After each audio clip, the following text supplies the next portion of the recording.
Hi friends, welcome back. तो friends, आज का जो वीडियो है वो है आपका दिल रोने लगेगा देशभक्ति सॉन्ग। तो फ्रेंड्स, देखते हैं ये वीडियो, पर उससे पहले अगर आप इस चैनल पर नए हो और आपने सब्सक्राइब नहीं किया है तो जल्दी से पहले आप नीचे सब्सक्राइब के बटन को क्लिक कर लो, बेल आइकन को हिट कर लो ताकि आपको हमारे सारे न्यू वीडियोस के नोटिफिकेशन मिल जाए जैसे हम उन्हें अपलोड करें। और वीडियो देखने के बाद अगर आपको वीडियो पसंद आए तो कर देना लाइक और शेयर करना ये वीडियो अपने फ्रेंड्स और फैमिली के साथ। पर मैं फ्रेंड्स, मैं बहुत डर डर के इसको देखूंगी भाई। आपने इतने वो इमोशनल वीडियो सजेस्ट कर देते हो, ये तो स्ट्रॉन्ग है, रोक लेते हैं, मेरा बुरा हाल हो जाता है। चलो कोशिश करेंगे, पर देखते हैं ये वीडियो आपकी रिक्वेस्ट पर।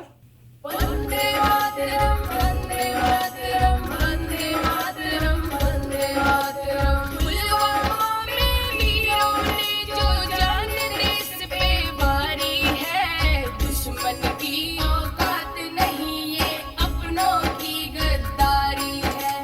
दुश्मन की औकात नहीं ये अपनों की गद्दारी है। दुश्मन घर में बैठे हैं, तुम कोसते रहो पड़ोसी को। जो छुरी बगल में रखते हैं, तुम मार दो ना उस दोषी को। जो छुरी बगल में रखते हैं, तुम मार दो ना उस दोषी को। इस धोखे के हमले में जो अपनों का काम नहीं होता, पुलवामा में उन वीरों का ये अंजाम नहीं होता। पुलवामा में उन वीरों का ये अंजाम नहीं होता। अपनों की गद्दारी का जो होता इसमें रूप नहीं। कैसे पता चला दुश्मन को ये गाड़ी बुलेट प्रूफ नहीं। कैसे पता चला दुश्मन को ये गाड़ी बुलेट प्रूफ नहीं।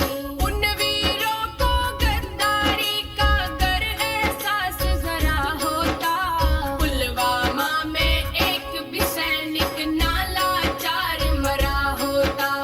पुलवामा में एक भी सैनिक ना लाचार मरा होता।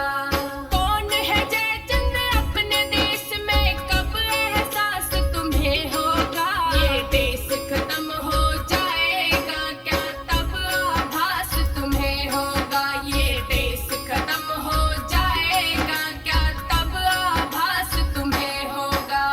क्या बस गरीब माँ बापों ने रक्षा का बीड़ा ठाया है।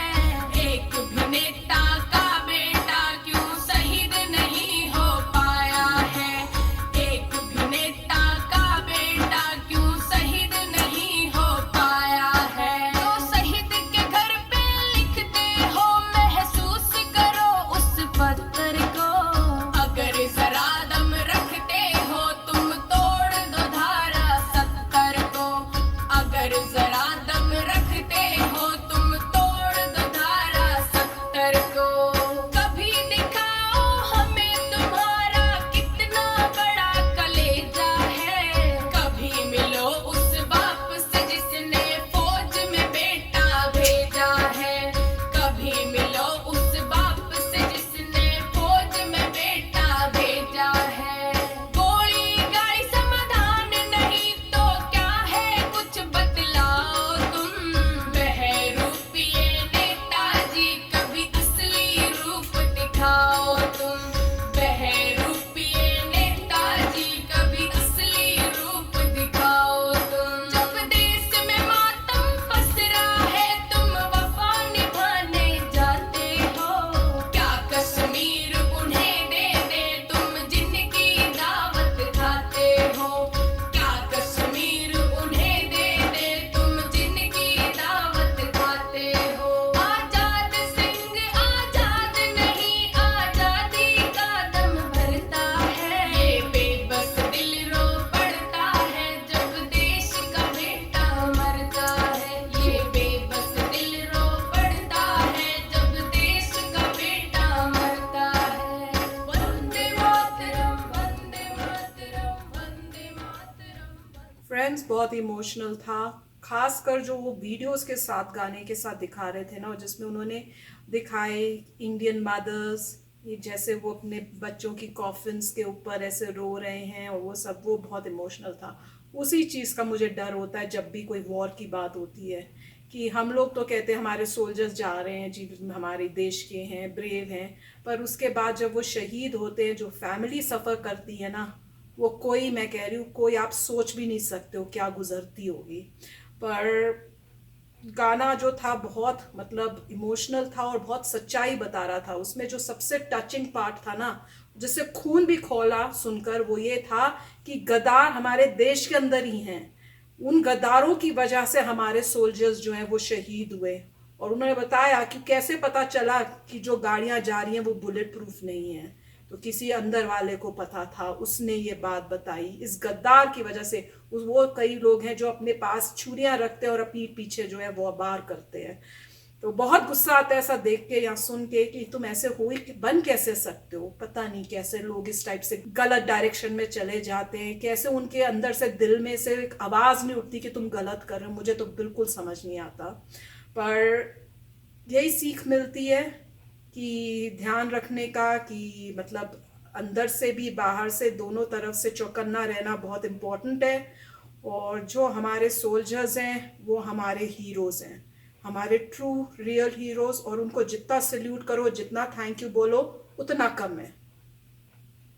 सो काफ़ी मतलब ये बहुत ही सरप्राइज अटैक था इंडिया पे कि सीआरपीएफ के इतने जवान मर गए जो सिंपल जा रहे थे रोड में। जम्मू एंड कश्मीर में जहाँ तक मुझे याद है उनके कारवां जा रहा था सीआरपीएफ का, और वहाँ पे सुसाइड बॉम्बर था शायद जिसने ये सब किया था, जैश ए मोहम्मद के बंदों ने। और मतलब ये कोई ऐसा था नहीं कि कोई वॉर में लोग शहीद हो रहे हैं। ये तो ये है कि आप कोई इंसान जा रहा है और अटैक कर दो, तो ये तो गलत बात थी। और इसमें एक रेफरेंस ये भी था कि आज तक किसी पॉलिटिशियन का बच्चा शहीद नहीं हो पाया है। तो वो भी एक कहने का तरीका था कि पॉलिटिशियन का बच्चा शहीद क्यों नहीं हो पा रहा।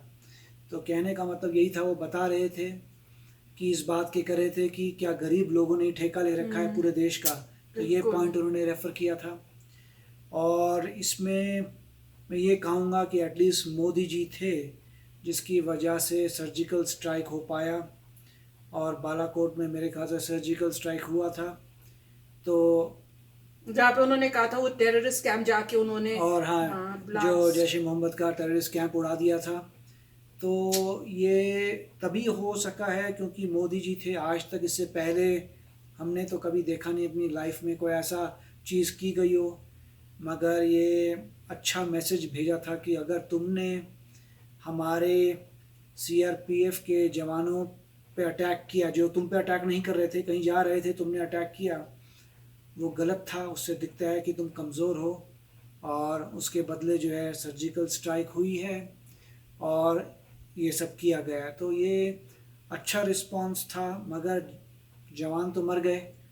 उसकी दुख की बात है कि आप कुछ भी रिस्पांस करें, लोग तो मर गए, वो तो शहीद हो गए।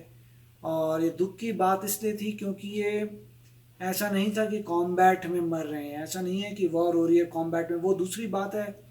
उसमें फेयर फाइट है, वहाँ से वो फाइट कर रहे हैं, आप यहाँ से फाइट कर रहे हैं, आपके पास अपनी मिलिट्री पावर है, उनके पास अपनी मिलिट्री पावर है। वो फेयर फाइट है, जिसके पास ज़्यादा वेपन्स होंगे, लोग होंगे, वो जीतेगा, जो भी है।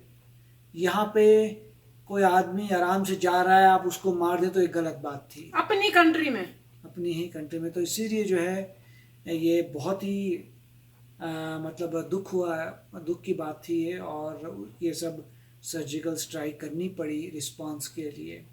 और मेरा तो यही होप है कि पीस रहे, और इस तरह की जो भी बातें हों बातचीत से सॉल्व हो जानी चाहिए, और पीस रहे। मेरा यही हमेशा होप रहेगा। और फ्रेंड्स, इसमें जब भी हस्बैंड ने रिमाइंड किया, जिसमें उन्होंने कहा कि भाई लीडर्स के बच्चे क्यों नहीं जाते, मुझे तो लगता है एक रूल बना देना चाहिए। आप पॉलिटिशियन बन रहे हो, आपको अपने बच्चे को आर्मी में डालना है। उससे पता चलेगा उनकी एक्चुअल देशभक्ति कितनी है। जो तो कहेगा हाँ मेरा बच्चा जाएगा, वो असली देशभक्त है, वो कंट्री के लिए काम करने आ रहा है। ये नहीं कि उसने अपनी मतलब पुश्तों को मतलब उस टाइप से करना है कि प्रॉपर उनको सेटल करने के लिए। कई ऐसे पॉलिटिशियंस होते हैं, ऐसा कुछ रूल बनना चाहिए मेरे ख्याल से। उससे उनकी पेट्रियोटिज्म पे कोई शक नहीं होगा, क्योंकि वो अपने देश के लिए आ रहे हैं। हमें तो वही लीडर्स चाहिए ना जो देश के लिए काम कर रहे हो। तो बहुत अच्छा इन्होंने एक वो बात बोल के जगाया है हमको कि अब देखो भैया कौन से पॉलिटिशियंस एक्चुअली देश के लिए हैं और कौन से नहीं हैं। हाँ, मतलब अमेरिका में भी बहुत एग्जाम्पल्स हैं जहाँ पे पॉलिटिशियंस खुद वॉर में लड़े हैं हाँ, और बाद में पॉलिटिशियन politician बनते बने हैं। हैं। तो वो बहुत एग्जाम्पल्स हैं जिन्होंने बोला कि मैं लड़ने के लिए गया था, अब मैं खड़े हो रहा हूँ प्रेसिडेंट के लिए, या मैं मिनिस्टर हूँ या मैं गवर्नर हूँ। और कुछ हैं जो कहते हैं कि मेरे बच्चे अभी भी हैं वहाँ पे आर्म्ड फोर्सेस। बहुत एग्जाम्पल्स हैं यूएसए में। ऐसा ही होना चाहिए, कुछ इस टाइप से रूल बनाना चाहिए। तो फ्रेंड्स सच्ची में इस वीडियो को देख के तो सच्ची में बहुत मतलब वो होता है कि जो हुआ था, मुझे अब उस ये देख के वो याद आ रहा है। मुझे अभी भी याद है कि मोदी जी वहां पे खड़े थे और सारे जो सोल्जर्स थे उनके कॉफिन्स पड़े हुए थे, उनको सल्यूट कर रहे थे। मुझे अभी तक वो याद है, मैंने वो देखा था और उस टाइम भी इतना इमोशनल था कि आंसू बह रहे थे ये देखकर कि कौन ऐसा बुज़दिल इंसान हो सकता है जो इस तरह से ऐसा काम कर सकता है। पता नहीं, मुझे तो अभी तक मुझको समझ नहीं आया, ना कभी समझ आएगी। तो चलो फ्रेंड्स चलते हैं, मिलेंगे नेक्स्ट वीडियो में जल्दी। Till then take care and bye bye. तो अगर आप मेरे इस चैनल पे नए हो तो जल्दी से सब्सक्राइब के बटन को हिट करो और बेल आइकन को क्लिक करो, ताकि आपको मेरा जब नया वीडियो मैं लगाऊं आपको उसके बारे में जल्दी से पता चल जाए।